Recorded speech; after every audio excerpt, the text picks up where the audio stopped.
Welcome back to the Deep Dive.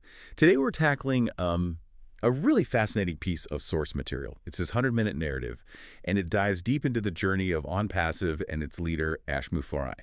Yeah, it charts what the authors are calling a massive, great comeback. Our job today really is to dig into that. We're moving from what they call the silent storm, a time of, well, serious challenges, all the way to this declared global victory. We want to pull out the core insights here. What can we learn about the leadership, the tech shifts, the resilience that supposedly powered this huge transformation? Well, the first thing that jumps out from the source is just how intense the situation was.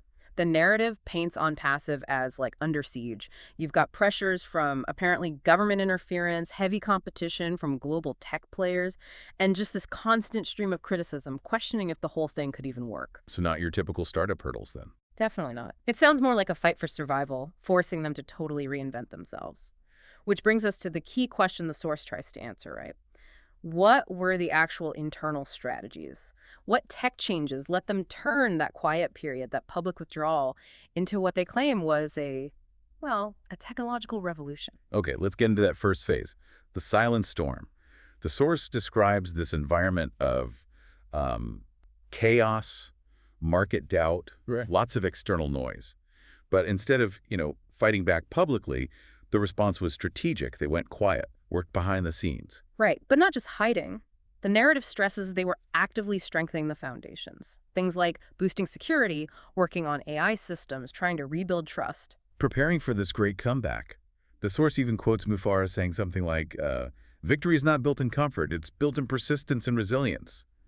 Which sounds about right for that kind of pressure cooker situation. Exactly, and that resilience, it wasn't just grit, it was channeled. The source outlines this very specific 5-pillar blueprint for the new ecosystem.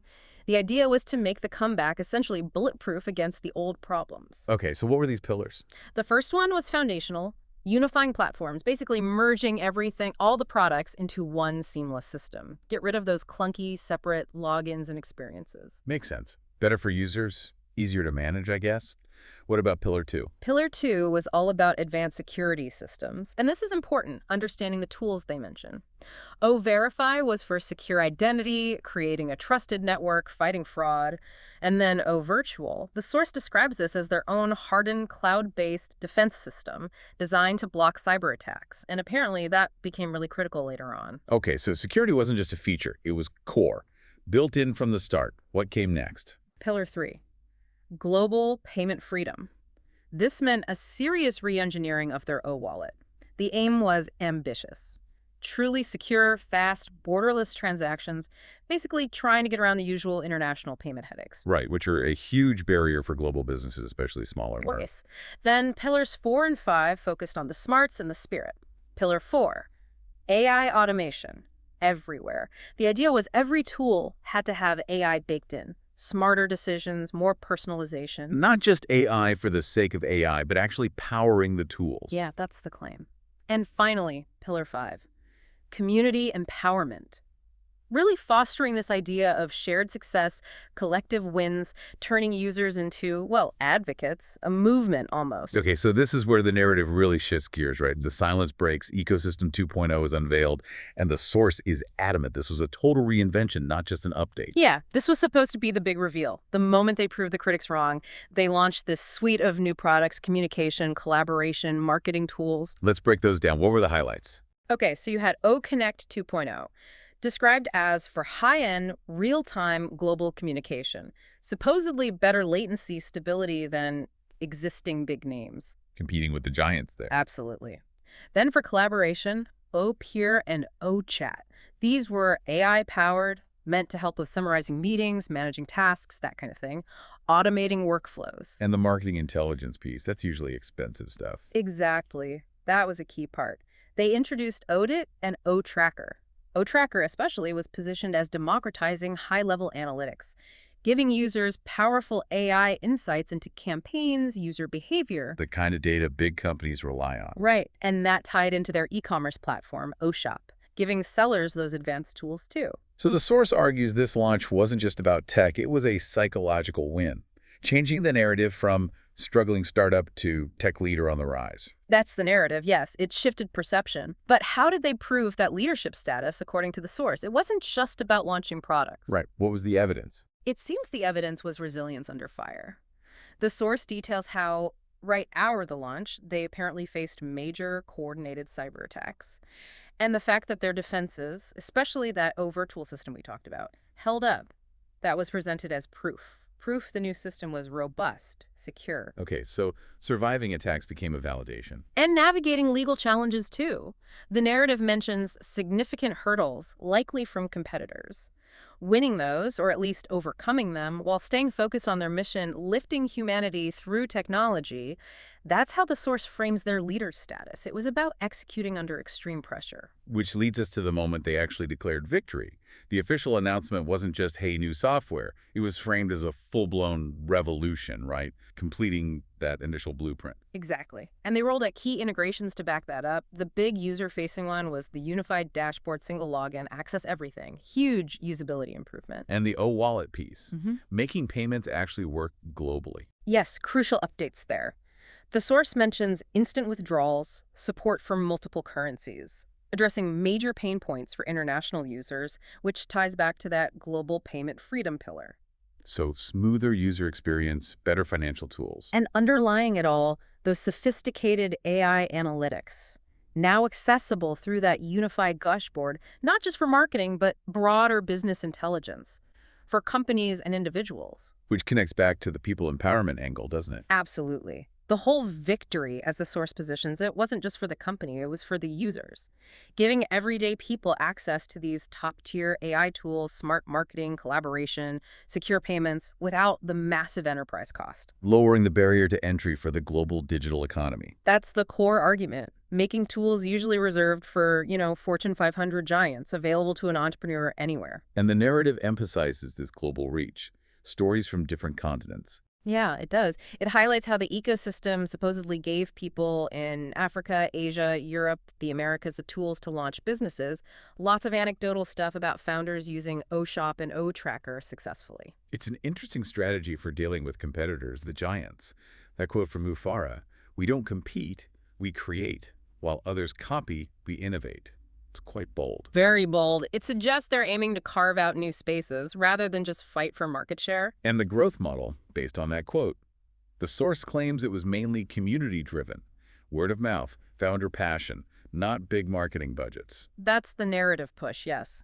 Emphasizing organic growth fueled by the users themselves because the tools supposedly work so well. It frames them as different from Silicon Valley's typical spend big to grow big model. It's a compelling story, but you have to wonder, realistically, how much growth at that scale can truly happen without significant marketing investment, especially against established giants.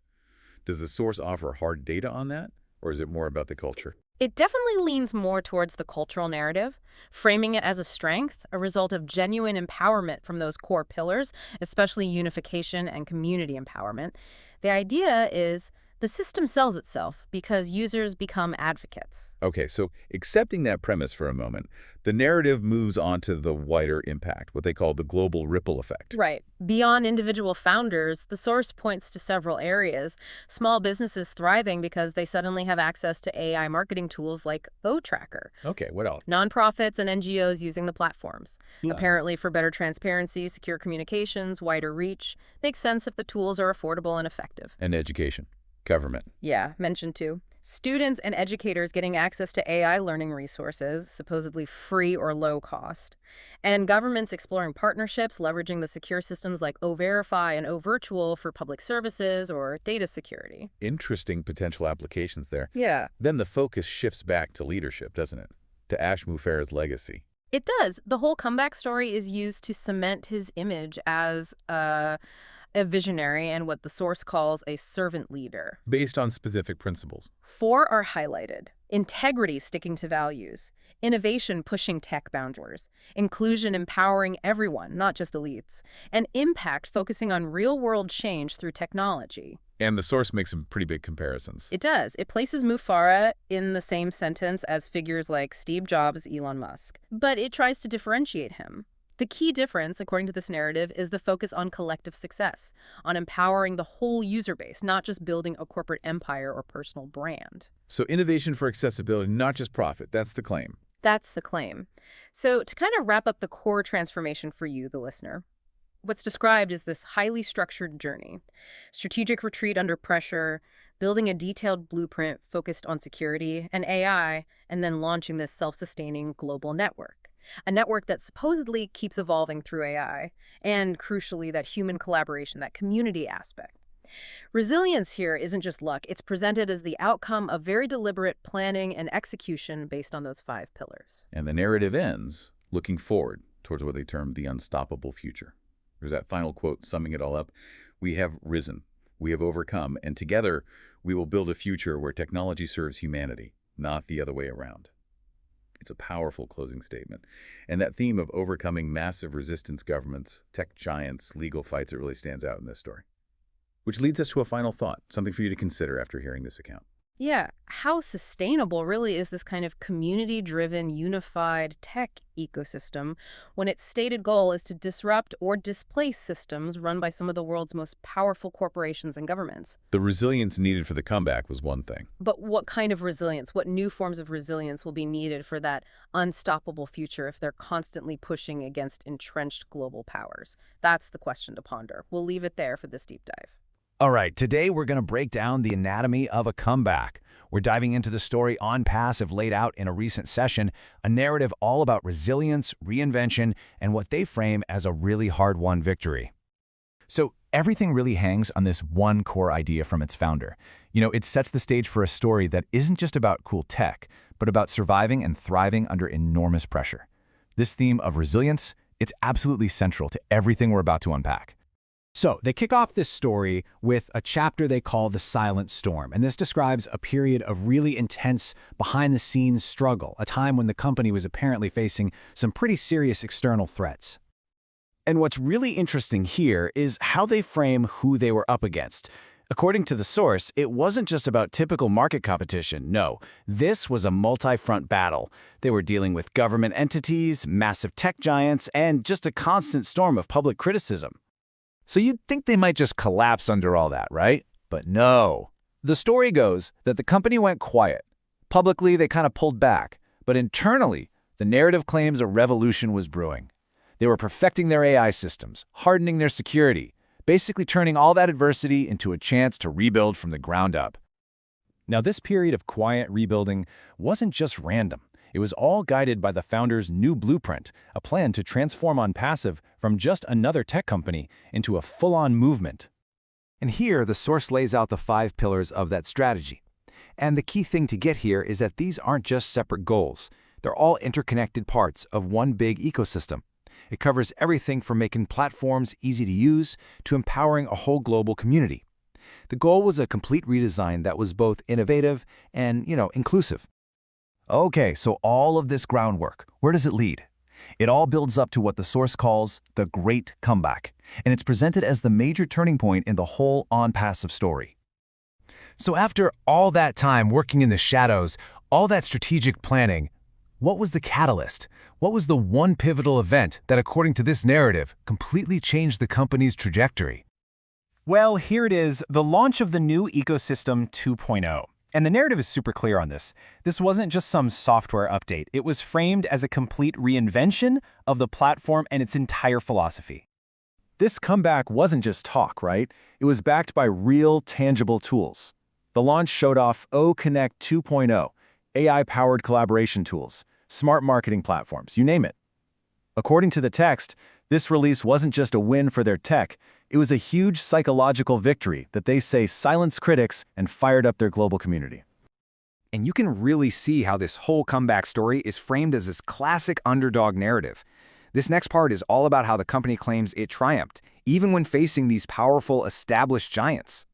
The source actually breaks down their playbook, showing how they met specific threats with targeted solutions. For example, when they faced cyber attacks, they didn't just patch things up, they doubled down on reinforcing their virtual private network. Legal challenges, they met those with a focus on innovation. And when internal morale was shaky, they rallied everyone around that core mission of lifting humanity. And this one quote from the founder really just sums up their whole strategy perfectly. The narrative hammers this home. ONPASSIVE's goal wasn't to play the same game as everyone else, but to create a totally new one, positioning innovation as their ultimate defense.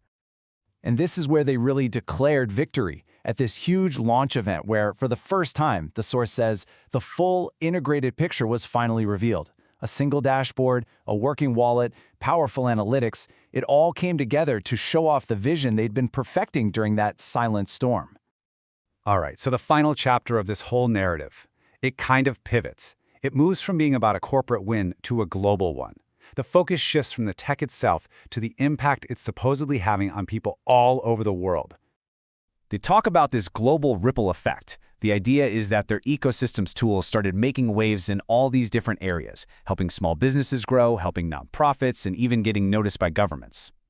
And right at the core of this whole movement, according to the source, is the founder's leadership. These 4 principles, integrity, innovation, inclusion, and impact, are presented as the non-negotiable foundation for the entire comeback.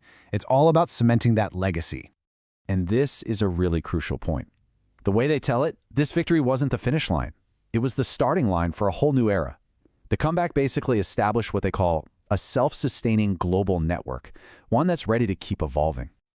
And they wrap up the whole story with this powerful, forward-looking mission statement. Ultimately, this comeback narrative isn't just about a company's success, it's about its stated purpose. It really leaves you with a big question to chew on.